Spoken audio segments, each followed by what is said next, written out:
Pemirsa, kebakaran hutan dan lahan di wilayah Sumatera Selatan hingga periode Mei 2026 tercatat sekitar 100 hektar, didominasi lahan mineral milik warga yang akan beralih dari perkebunan karet menjadi komoditas lainnya.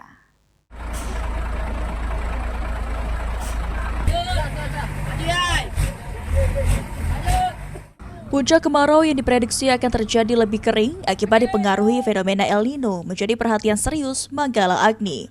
Lantaran sepanjang tahun 2026 periode Januari hingga Mei 2026, total luas lahan terbakar di Sumatera Selatan telah mencapai sekitar 100 hektar.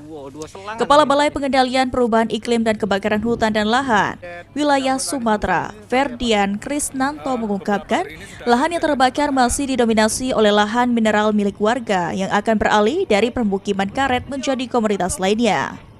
Sejumlah daerah yang mulai mengalami kebakaran lahan diantaranya Kabupaten Muara Enim, Penukal Abab Lematang Ilir Pali, dan Musirawas. Meski demikian, kondisi lahan gambut di Sumatera Selatan hingga saat ini masih dalam kategori aman. Beberapa hari ini sudah ada kejadian kebakaran, terutama di wilayah Muara Enim sama Pali. Jadi ada beberapa yang kalau kita lihat dari patroli udara itu terlihat sekali adanya penyiapan lahan-lahan, terutama kayaknya kebun-kebun karet yang kemungkinan besar akan berganti komoditas. Tantangan di lapangan sih seperti apa? Kondisi harian kan panas sekali sekarang ya. Dari beberapa hari ini pun suhu harian panas.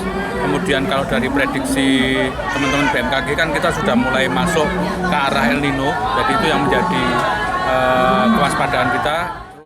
Sementara untuk mengantisipasi terjadinya kebakaran hutan dan lahan di Sumatera Selatan, Manggala Agni telah menyiapkan peralatan dan 275 personil Manggala Agni di wilayah Sumatera Selatan.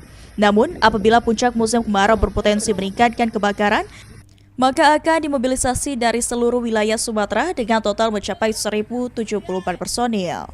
Eki Saputra, PAL TV.